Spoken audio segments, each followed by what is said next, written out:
The ShaQuene Show. Appearing, EJay, host of Wire Radio. And the artist, Hassan Farrow. Event and concert promoters for the Paradise Theater, S&S Productions. Desha, sports and entertainment attorney. Featuring part 2 of the Saga of GiGi. And your hostess, ShaQuene. Hey, I'm ShaQuene. You're watching ShaQuene Live on MMTV. We're back tonight with some fabulous guests and of course the Saga of GiGi. Once again, it's going to be really powerful, guys. Make sure you stay tuned and we'll be right back. Alongside no other than the one ShaQuene, who make the girls them mad when she walk on the scene. Well, tell them my queen, what I'm saying now. This is EJay from Wire Radio 24/7, internet hottest hip hop and R&B, and I'm rocking with ShaQuene live on MMTV. Let's go. Live on MMTV, and we are here with the fabulous EJay, host and founder of Wire Radio, every Wednesday from 8 to 11. Make sure you log on from your phones. Yes. So, all right, tell everyone about you, EJay. Let them know who you are. Just the founder of Wire Radio. Started back in like 08. I was actually started in college. Okay. So it's a college radio show right now. We broadcast every Wednesday, 8 to 11 on wireradio247.com is the website. Okay. Also could listen to us on TuneIn Radio. Keyword OWWR. Okay. And OWWR is the station like that houses us. Okay. It's like it's Old Westbury Web Radio. Oh, okay. For those of you who don't know this little breakdown. Yes. Okay, so tell me about your journey. How did you get to this point in life? Who did you? I know I heard through the grapevine. You used to work with some pretty important people. Tell us about that. Well, it was definitely a hard journey. Started off at Rockefeller because I used to always see Jay, Dame, and seeing them do their thing and have success. Actually, I knew somebody that knew Jay, and I asked him. I was like, "Hey, what I gotta do to get over there?" He gave me the number. I called the office, and the opportunity opened up for the street team. Okay. So I was over there. Shout out to Garvin Stewart, Devil Tweet. They put me on. Learned a lot. It was a great networking opportunity, and I kept building, but it wasn't enough. Okay. Like there was no paycheck there. It was stagnated. Yeah, it was stagnated. There was no paycheck there, and they was on top of the game, so everybody wanted to be around them. Okay. So that was like just me fighting and fighting and fighting. That didn't work out. But for you, being around them wasn't enough? It was good though. It was a good opportunity. Just me being African American and seeing some brothers do their thing. Yeah. To believe that it is possible. Yeah. Because when you growing up in the hood, you don't see that many people successful. Very true. So that gave me a lot of motivation. Through the networking, I landed the opportunity to intern at Vibe magazine, artist relations and marketing department. All right, so how was that working at Vibe? What was that like? An amazing experience. Did you get to see all the pretty girls coming through? Oh man, shout out to all the ladies. We had fun. We partied. Okay. Like we had a lot of fun. I met a lot of people. Wonderful. Man, the opportunities were just endless, and people that were showing us so much support. It was just, for a young person of my age at that time, was just like, wow, like you really work in a magazine of this magnitude. Wow. So it was, the networking was excellent. That's wonderful. And what else? We did so much at Valve. We did a lot of showcases with up-and-coming artists. Okay. We did a lot of events. I got a chance to go to LA for the first time. Really? That was dope. All right, so we're going to talk about that. As soon as we come back, we're going to take a little quick break. And you're watching ShaQuene Live on MMTV. Well, this is time for the girls them anaconda alongside no other than the one ShaQuene, who make the girls them mad when she walk on the scene. Well, tell them my queen, what I'm saying now.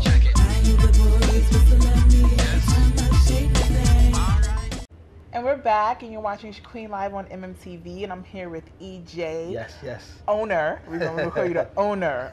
Owner. He owns this. Of Wire Radio every Wednesday from 8 to 11. So, okay, so we were talking about you going to LA for the first time. What was that like?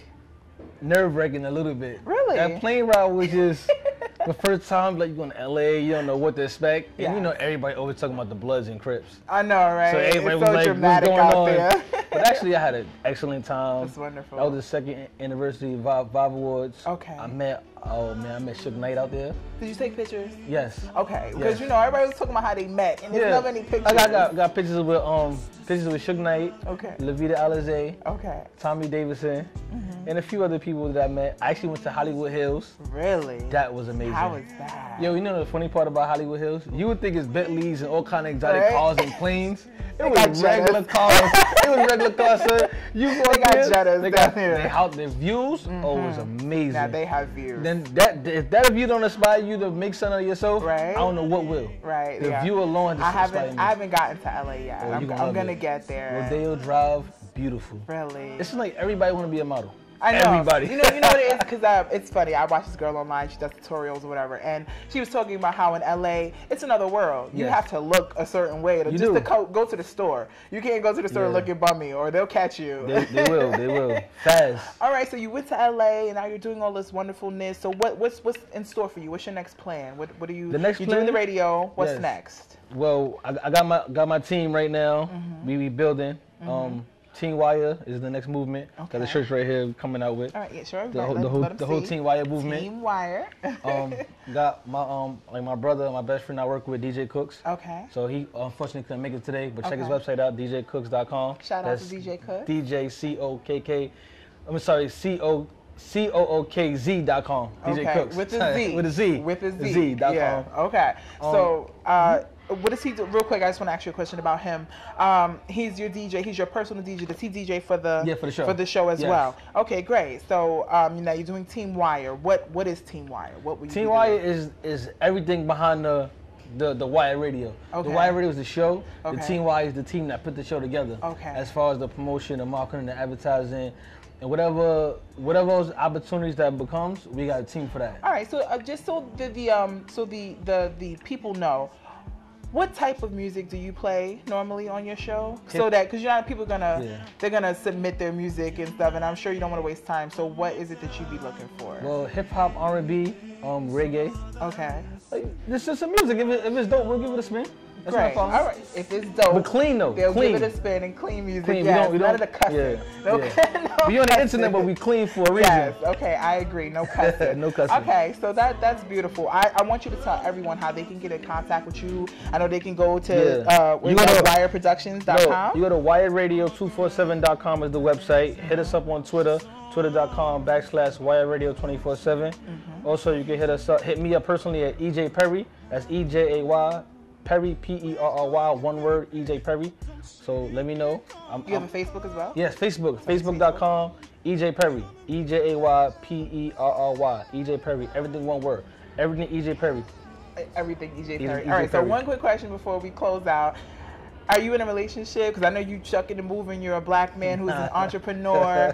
So are you looking for a wife or girl? What's your plans in the... I'm looking for a partner. A partner? Yeah. Somebody that can understand. Somebody that knows more than the average. Okay. There's a lot of girls out here, but it's hard to find a woman that's really could really understand the lifestyle. Because the lifestyle is overwhelming, it's busy. A lot. It's a lot, and a lot of girls don't understand it. Yeah, they get jealous. I need people that don't get jealous. They get jealous. All right, so females who don't get jealous, that's what he's looking for. Someone who can handle the lifestyle. So if that's you, give him a hit up on Twitter or Facebook. Yes. So I want to thank you so much for taking the time out to talk to me. Thank you. And I wish you so much success, and I will be seeing you soon. Yes. And hopefully, you'll be doing great things, and I'll be able to say, oh, I know him. I interviewed him. That's what I'm talking about. So you're watching ShaQuene live on MMT, and I want to thank EJay Perry. Make sure you check out his show, Wire Radio, every Wednesday from 8 to 11. Check him out, check him out, check him out, and we'll be right back. To maintain the flame, stay in the spotlight, 15 minutes, gotta last a lifetime. To maintain the flame, stay in the spotlight, you gotta get yours, I gotta get mine. Hey, I'm ShaQuene, and you're watching ShaQuene live on MMTV, and we are here with the sexy, gorgeous, just gorgeous Hassan. Hassan, tell everyone, but specifically the ladies, about yourselves. A little bit about you. What's up, everyone? My name is Hassan Farrow. I'm a R&B, neo-soul, singer-songwriter, up and coming, doing my thing. Yes, doing your thing. All right, so you're an R&B neo-soul artist. Now, I love neo-soul because it has a vast majority of what it can be, you know. Right. So, specifically, like, if you had to, you know, compare yourself to someone, who would you be in the mindset of? Jaheim, a little bit of Tyrese. Yeah, that's what I would have said. I would have said Ty, definitely. But also my old school brothers, like, you know, Boys to Men. I definitely, because I saw him perform, just in case anyone's wondering. And for me, I got the feel of like maybe a old school Wanye, like when he first came out. Right, like, because it was a very powerful performance. It was really, really good. So tell us about your album. What do you have in mind for your album? What are you going to be doing with that? It's going to be a collaboration of a lot of different things. Okay. Pop, R&B, neo-soul. I'm trying to go in a lot of different directions. Okay, so you're trying to do like the Usher neo Right, thing, like right, have that right. eclectic music. Okay, great. That's wonderful. Can we hear something? I want to hear Sure. something. I'm gonna sing you. Let me sing this. Yeah, serenade. Forget this. Serenade. I can't front, I can't deny it, hide it. Everywhere she goes, I'ma be her second shadow. I can't resist her tender kiss, her woefulness, her loving. I admire everything she does. Temptation, confession. Everywhere I turn, I get the yearn for me inside of her. I get high when she walks by. Oh, she gives me butterflies. She gets me hypnotized. Yeah. Woo! Yes. I know you're still clapping, but put your hands down because it was amazing. Wow. Is that one of the songs from your album? It's called Sympathy, yeah. Sympathy. I want that. Where's the single for that? That's on iTunes. I want to hear that. Yeah. Is it like a neo soul kind of thing? It's like a pop neo soul R&B track. Now see, you just put me in the mind of like Johnny Gill. Like Johnny Gill when he first came out, he was powerful and you just couldn't understand why he was so powerful, and it was because he was so amazing. Like that was great. That was really awesome. Thank you. I enjoyed that very much so. Like, wow. Okay, so on that note, we're gonna take a break. I know a few of you need to handle yourselves because now you're all flastered and stuff. I understand. So take your break, and we're gonna take a break, and we'll be right back on ShaQuene Live on MMTV. Be a big star with a fast car. You need that baby. Big star with a fast car. You want that baby.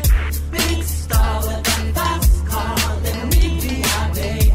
Big star with a fast car. Too late for maybe. We're here with the fantastic Hassan, who just sang a little something for us. If you're just tuned in, you missed it. Sorry. But it was amazing, and it's a part of your album, and it's on iTunes now, and it's called Sympathy? Sympathy is the title of the track, yeah. Sympathy. So go get Sympathy on iTunes if you got to hear a piece of that, because I'll be going to get it. It was quite amazing. So tell me for the ladies. The ladies want to know, are you in a relationship? I'm always looking, you know. I'm always looking. I'm working really hard on my music and building up my career. Okay.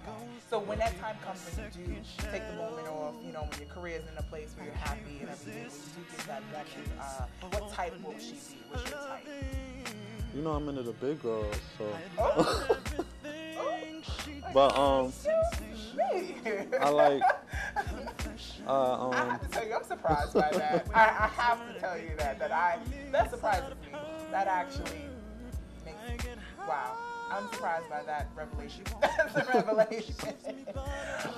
Okay, wow. So your type is the big and beautiful women. You like them thick and chocolate, light skin, vanilla. I like all girls. Okay. So all right. So for the women, if you want them, you know, Hassan, catch him on Facebook. Yeah, I just want to talk about your album, and I just want to make clear. So you're going to be coming out. When is your album coming out specifically? April. We're shooting for April to get it. We're just, you know, just recording a lot of songs, getting a lot of material together, and then cutting down the best tracks that we think are just, you know. Okay. So by the time April comes, hopefully you'll have how many songs on your album? What are you going for? 12 to 15. Because you know, with an album, you want everything to be different, but it has to blend in at the same time. So the best way to do that is just to get a lot of material together, and then you have a lot to choose from. So I don't feel like you should just, you know, just do just a couple and then that's it. So when will you be dropping your next single? When was that? We're shooting in about 2 months, and I'm preparing the video concept and all that too. You know, working on that. All right, so you're working on a video, you're getting ready for your album to drop in April, and everything's about to happen. So I want you to tell everyone how they can get in contact with you or your manager, because he has a manager, so he doesn't need a manager, because I'm sure they want you after that performance. So let them know how they can contact you, how they can get to know you.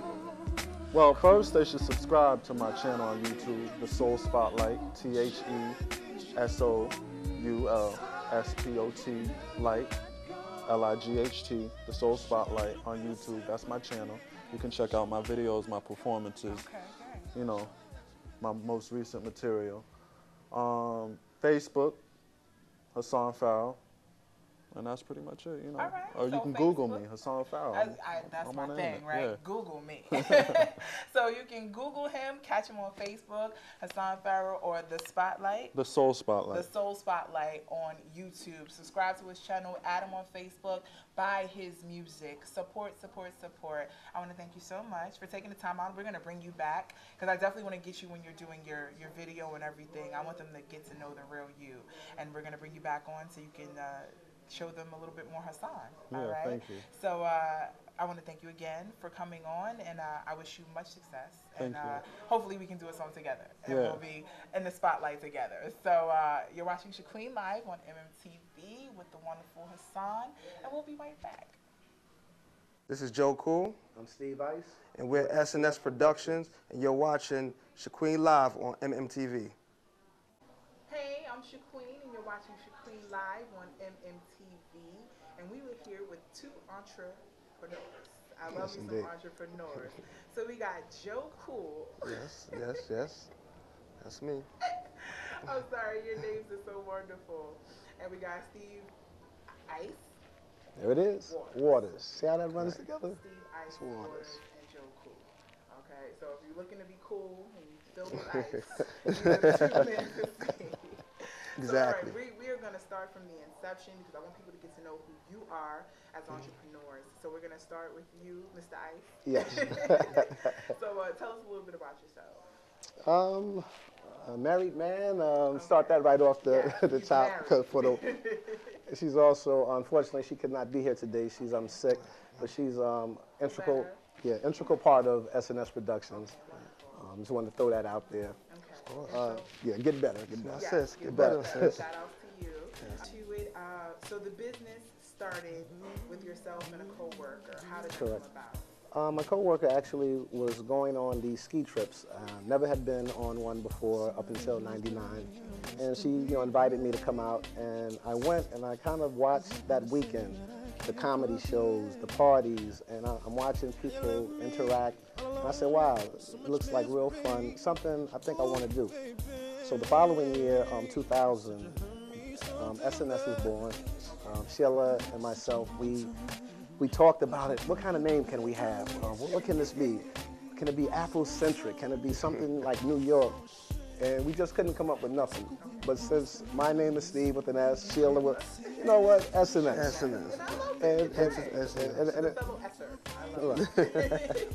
And we weren't producing anything at the time, which was funny, to come up with productions. But anyway, in 2000, we did our first ski trip together. We had a total of 11 people. Wow.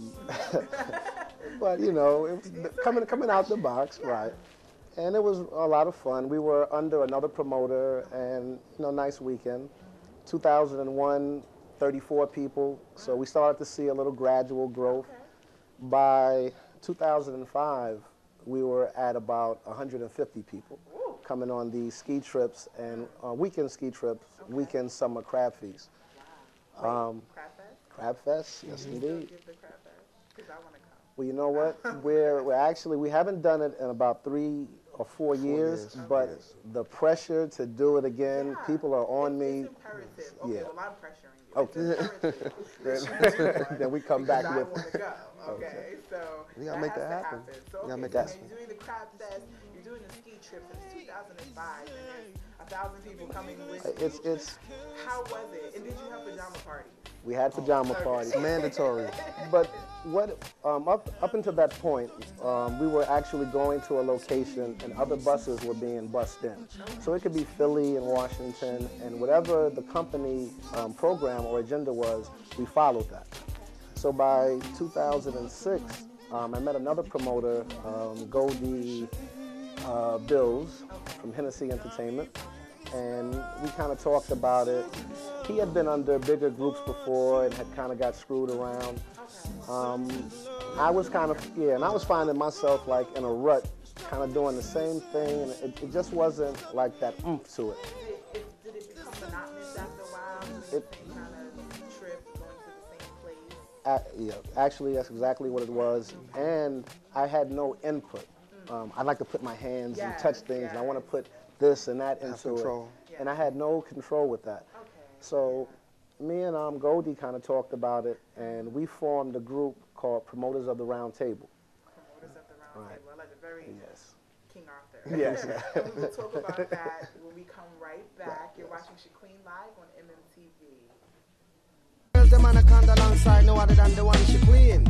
Who make the girls them mad when she walk on the scene. Well, tell them my queen. What them say now?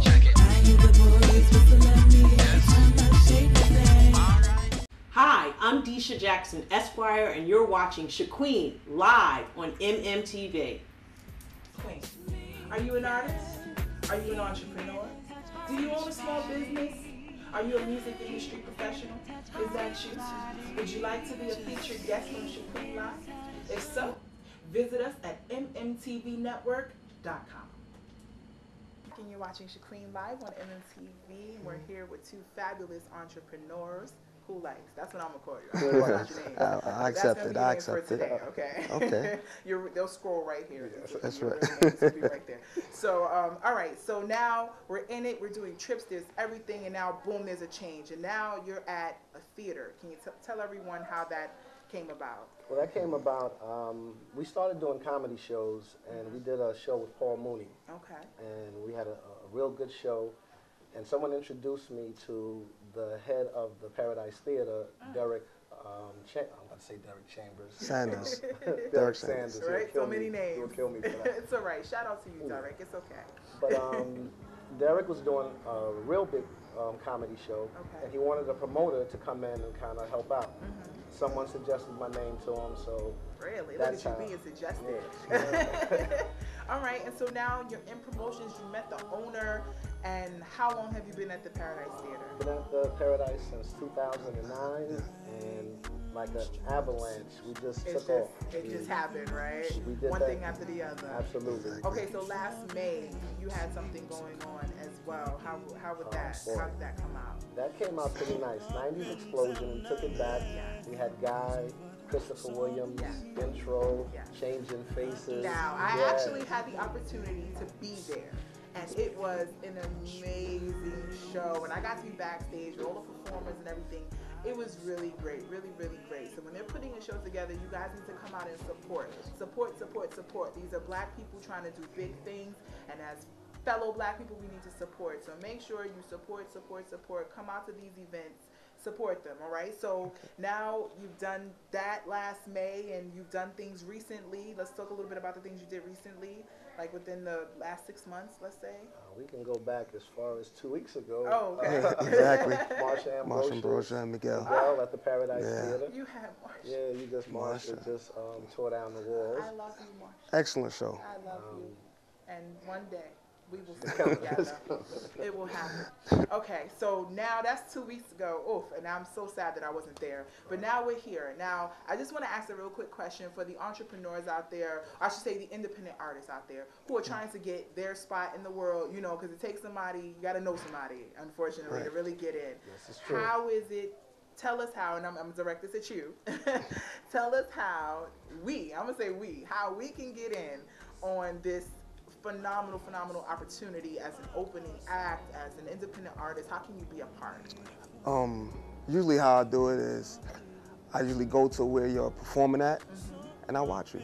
And that's it. That's it. And if you like it, it's a go. Then I'm gonna approach you and I'm gonna get your information. And if it's a no? If it's a no, I'm gonna walk out the door. Someone don't walk out the door. There, right? Yeah. Okay, so for the independent artists, keep performing because you never know who's in the room. You never know who's in the building. You never know who's watching you. So always be cordial, be respectful, be humbled by what's happening to you because you never know who you're around. So that's for y'all. So let's get into 2012, all right? Let's skip ahead. We're past December now. What's happening in 2012? What's the future hold for you 2012, guys? we're going to start January the 1st off. We're going to start the year off with a bang. Okay. We're bringing to the Paradise Theater all 6 members, first time in about 12 years. Bobby, Ricky, Ralph, Mike, Johnny, everybody. All on the same stage. New Edition will be in the building January the 1st. Don't you Paradise dare miss Theater. that. It's going down. Are tickets on sale now? Tickets are on sale right now. If you don't buy your ticket to see this, you will have missed a monumental thing that is happening. Exactly. I want everyone to know how they can get in contact with you. Don't be trying to ask for favors either. Wanting to do business, but tell them how they can contact you to do some business. Oh, real simple. You can go to snsproductions1.com. We have a web page. You can check out all our upcoming events, our past events, about us, things that are coming up. And one thing for upcoming artists, Joe, you don't know about yet, but You always give me surprises. Revealing information. Yes. We're about to announce in the next 2 weeks or so, Paradise Theater, we're going to have a karaoke contest.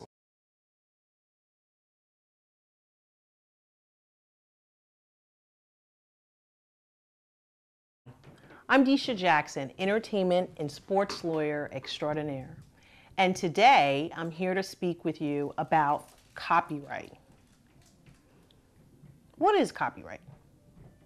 Simply the right to copy.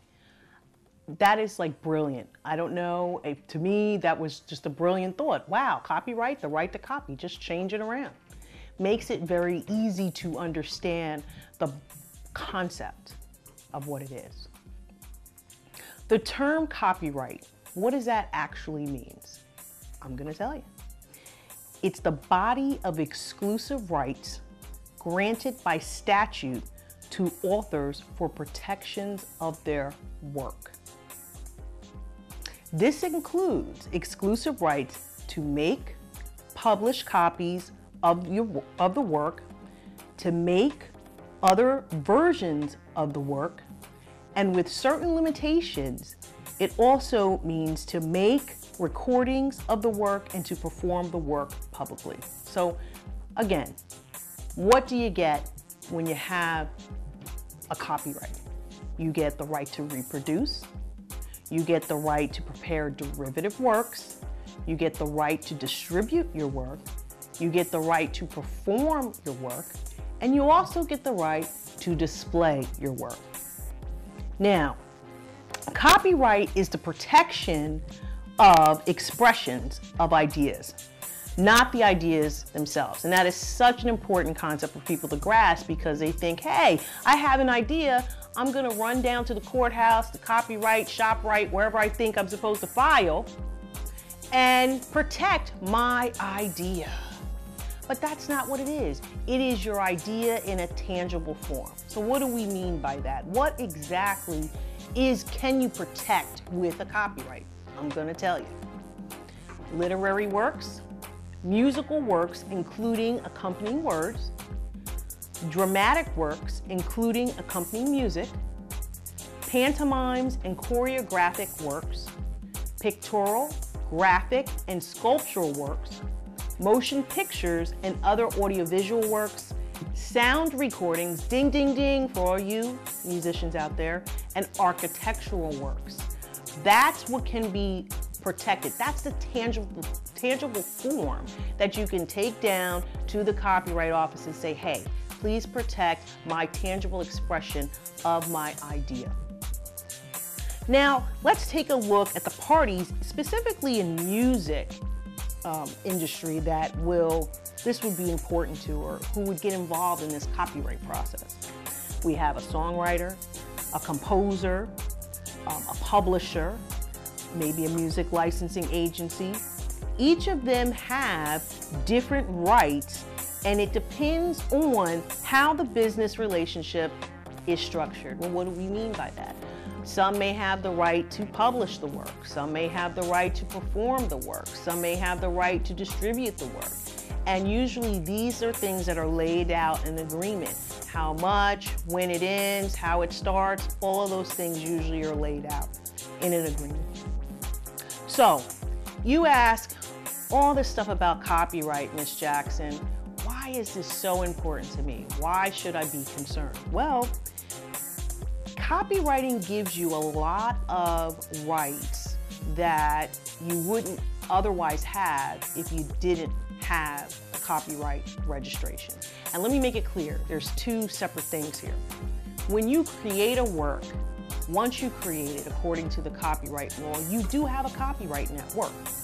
The next step is to register your work. And so what you would want to do, and that's what we're talking about here. Why is it important to register your work? I'm going to tell you why. Every copyright registration provides benefits that you wouldn't otherwise get if you didn't have the registration. So what are some of those benefits that you're going to get? Well, if you register, you will provide and establish a public record of the claim. If you register in the United States, it is necessary to register the origin before an infringement suit may be filed in court. Another important thing to note about registration is that if it is made before or within 5 years of the publication of your work, it will establish the validity of the copyright and of the facts that are in your certificate. Extremely important. In addition to that, if you register within 3 months after publication of the work or prior to any infringement action on the work, statutory damages and attorney's fees will be made available to you, the copyright owner, in court actions. Otherwise, if you don't do this, you only can get an award of actual damages and profits that's available to you at the time. So, did you hear that? If you register within 3 months of publication, you could get statutory damages and attorney's fees. Very important for you to understand. These are things you cannot get if you don't have the registration. The statute gives you that right, gives you those benefits if you win your suit. Another benefit, the registration allows the owner of the copyright to record the registration within the United States Customs Service for protection against the importation of infringing copies. Now, registration, everyone should know, can be made at any time within the life of the copyright. Unlike the law before 1978, there was a requirement that when the work was it has to be registered in an unpublished form. Before 1978, there was kind of distinctions. If it was unpublished, then you can register, and there were steps you had to take. But guess what? After 1978, everything changed. So it doesn't have to be in an unpublished form. You can just go ahead and file your copyright and protect your work, not being concerned that it is unpublished. So what does that mean? If you went out and you sold some books, or you went out and you put something up on the internet of your work, it's fine. You could still get the protections under the copyright law. So if you want to look up the copyright law, and I know sometimes people say, well, what is she exactly talking about? You can check out section 410C of the Copyright Act, and you will see that specifically the provision about the 5 years and the 3 months and what you will get, some of the benefits you will get if you do register. Well, that is it for today. I am Desha Jackson, Esquire, and you are watching ShaQuene live on MMTV. Tune in next time. Ciao. It was silly of me to think that you would be everything I needed you to be. It was silly of me to think that you would do everything I needed you to do. It was silly of me to think that you would love me the way I needed to be. It was foolish of me to think that you would be so silly for me. So silly for me. Hey, I'm ShaQuene, and you're watching ShaQuene live on MMTV, and we are finally back with the immaculate, most wonderful, benevolent, beautiful Miss GiGi. Thank you, I'm honored. And we are here to continue your story and let people know that there is a way out, that you have a chance to make something better of your life, and that you can do better with your life, with the struggle. So the last time we were here, we left off where you had left off in your situation, but since then, some great things have happened to you. So I'd like to talk about that real quick. And you got an award. I got a Don Quixote Award. I'm going to read it to you in Spanish. It's el Comité de Desfile de España tiene el honor de presentar el Quixote 2011 a Gisela Torres, which that's my name, Giselle Torres, para su dedicación y talento demostrado a través de la comunidad de Ciudad de Nueva York, October 7, 2011. What this means is that Don Quixote happened to be a lone ranger. Years ago, he would travel in a mule and go from country to country, town to town. And he was like the Robin Hood of the Spanish people.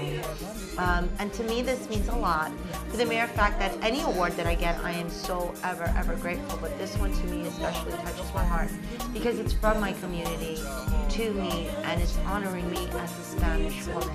And I'm getting honored by my culture, and I'm getting recognized by my peers. And to me, that means the world. 8 people were granted this award in New York City. I happen to be the only woman. And it means a lot to me because it just solidifies the fact that what I'm doing and how I'm doing it and where I'm going is in the right direction.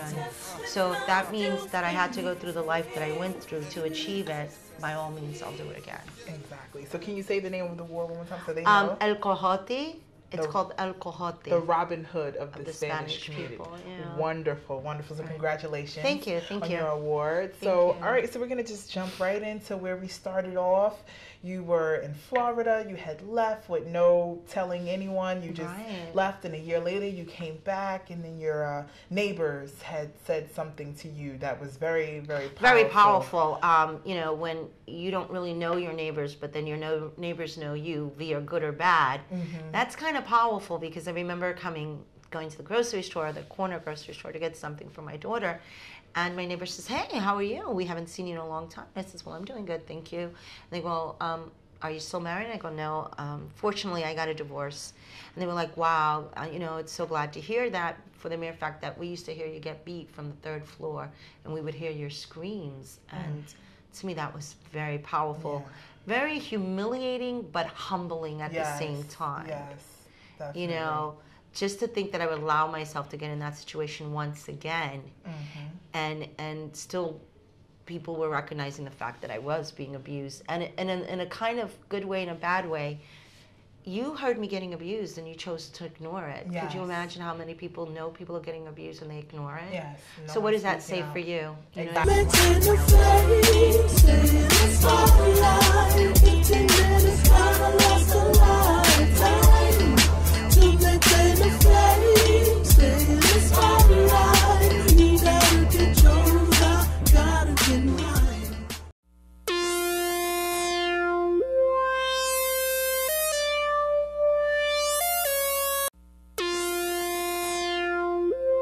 If you've been following the saga of GiGi, we had spoken about your marriages, being in a gang, being shot, going through all of that and all this turmoil in your life. And then we turn around and here we are in 2000. And what happens to you? 2000, I decided to go back on the ambulance. I need to get back working. I need to take care of my daughter. I was a single mom now, so I had bills. And I got right back on the ambulance. At that time, I was an EMT, emergency medical technician. And 9/11 comes around. I got in the ambulance, and I got there before the first tower fell down. And when I got there, it was the most devastating thing I had ever seen in my life. The most devastating thing I had ever seen in my life.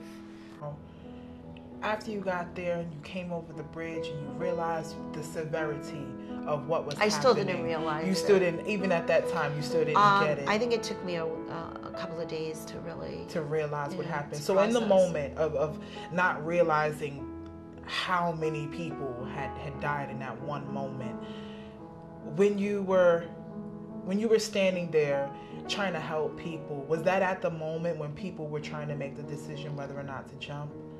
When you were helping people on the ground? Right, because we were triaged right around the area. Now, had the first tower already fallen? No. It was still up by this time? But both of them were on fire already. Okay. And the life-changing moment for me was when I literally saw, she had beautiful black hair. She was a Caucasian lady. And she threw herself out the window. And I just heard her scream. And I looked up and I remember watching her come down and just splatter.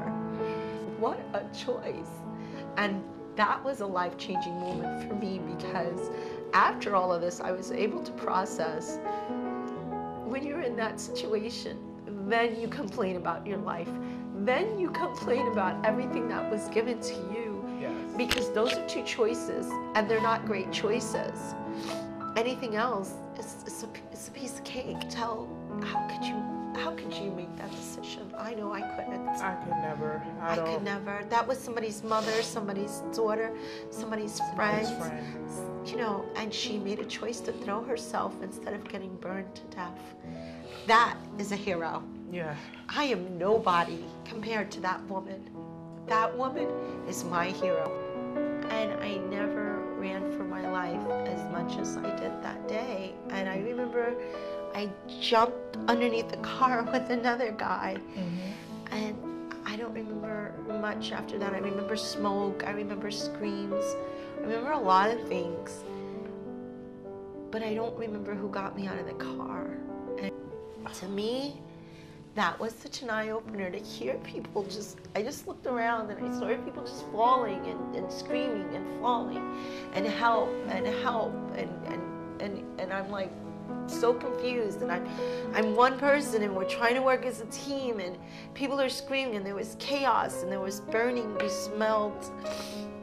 smelled burning flesh and things like that, and the next thing I know, the tower falls. Like, what could I do? And I was guided to triage people and see where we were gonna land and things like that. And the next thing I know, I'm looking up, and this is where it's gonna be so difficult for me because this is such, like, really hard for me to talk about. You know, I'm looking up and I've been through everything I've been through in life, and here I come, and we're saving people, we're rescuing people, we're trying to take care of triage people, people that are bleeding, people that are screaming, and I heard screams, and I look up and I see people throwing themselves from the building. And I think the hardest thing for me was, and I'm sorry. It's okay, it's all right. It's very touchy.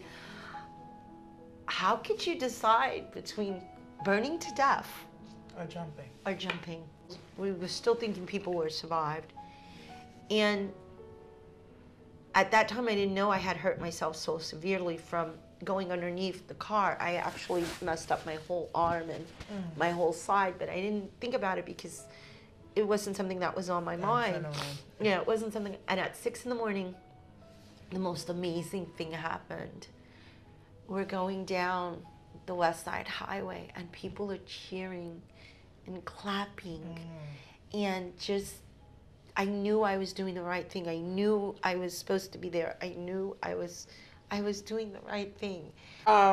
Okay, we'll be right back with the saga of GiGi and its powerful, powerful story. We'll be right back. Well, this is time for the girls, them anaconda alongside no other than the one ShaQuene. Will make the girls them mad when she walk on the scene. Well, tell them my queen. What them say now?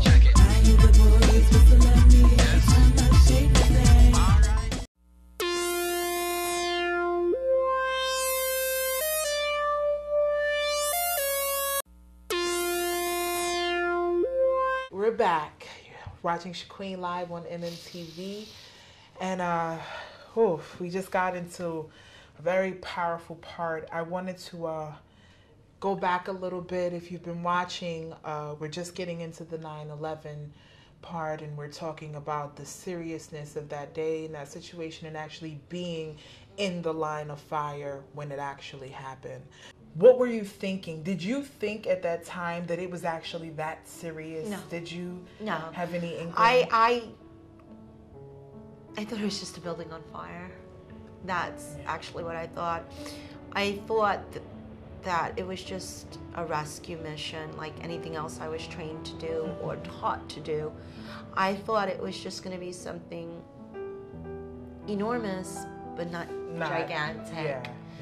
Catastrophic, but not devastating. And there's really a difference. And we left off at you realizing what was happening around you, and we're gonna move on past that. And I want to talk about that, the ending of that day, when it was time to clock off. What? I never did clock well, off. Yeah. They had made like a makeshift place in Chelsea Piers, and I remember I fell asleep with the same uniform I had on for like 4 or 5 days. And I remember just laying down and my tears just ran down my cheek.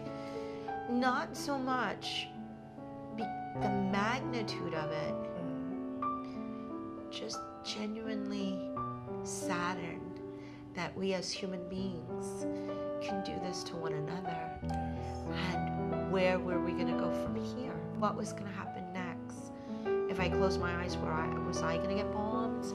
If I fell asleep, was I going to wake up the next day? And I remember going in, and it was still smoking, and the 2 towers had fell down, and I was by the Amex building. And that's when I really got hurt. There was there was like an explosion, and some rubble fell on top of me, and I ended up messing up my arm and getting some screws in my arm and things like that, but I still continued to work. And I remember right in the middle of the Amex building and Tower 1 and Tower 2 falling down, and my building is pretty high, so the rubble would be at the top of my roof. That is where your sidewalk was. I saw a lot of things, and rescue turned into recovery. And I remember seeing the refrigerated trucks coming in and the black bags coming in. And unbeknownst to me, the Twin Towers at the bottom was connected throughout New York City. There were a lot of hallways, a lot of pathways that we had no clue about. It would get you from one side of the Twin Towers all the way to where the water is. For whatever reason, they have these hidden tunnels.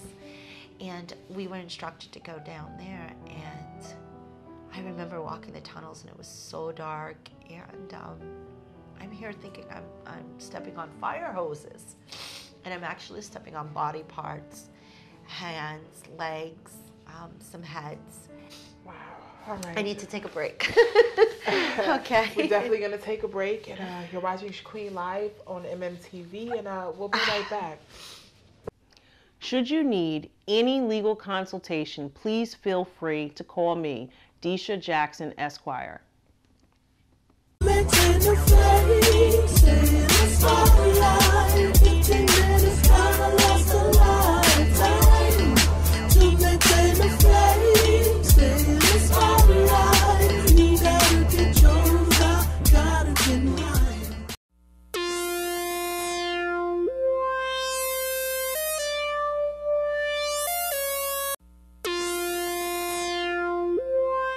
watching ShaQuene live on MMTV, and we are back with the saga of GiGi. We will just leave it at that. And we were, if you just tuned in, we were talking about 9/11 and the fact that you played a big part in 9/11. You were a helper.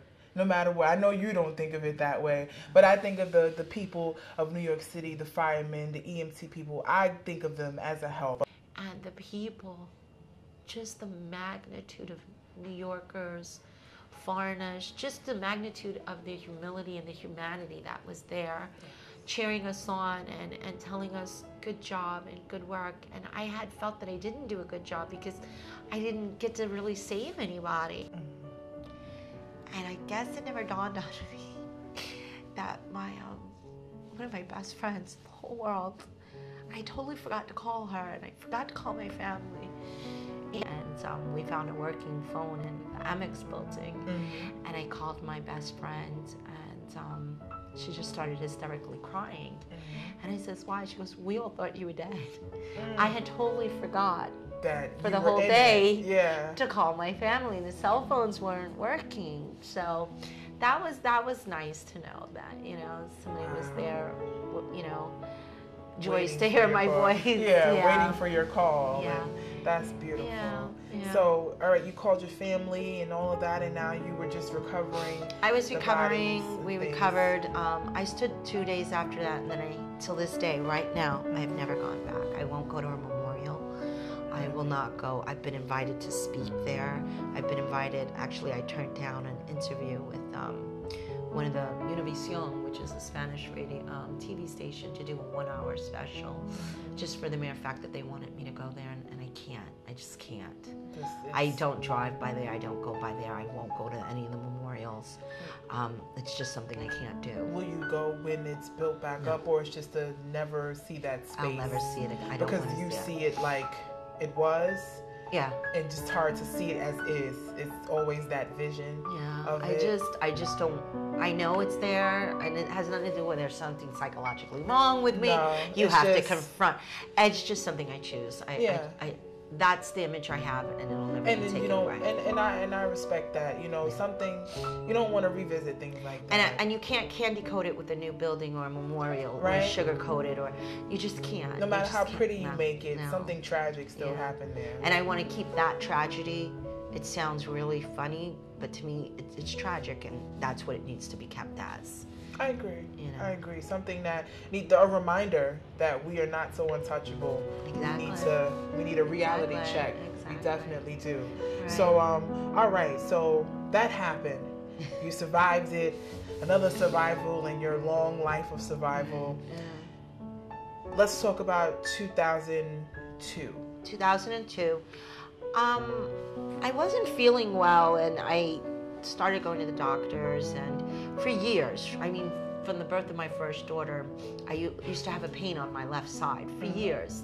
And being the hangout queen and the strip queen and I would ignore it. So I'd be walking down the street and I'd get a pain and I go, ooh, and would ignore it.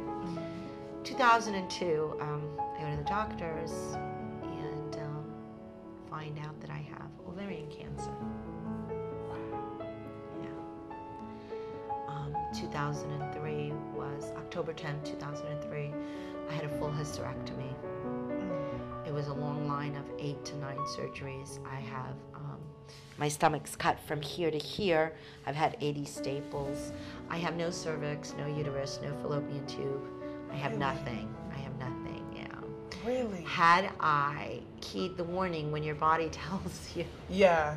And it gives the signs. Go.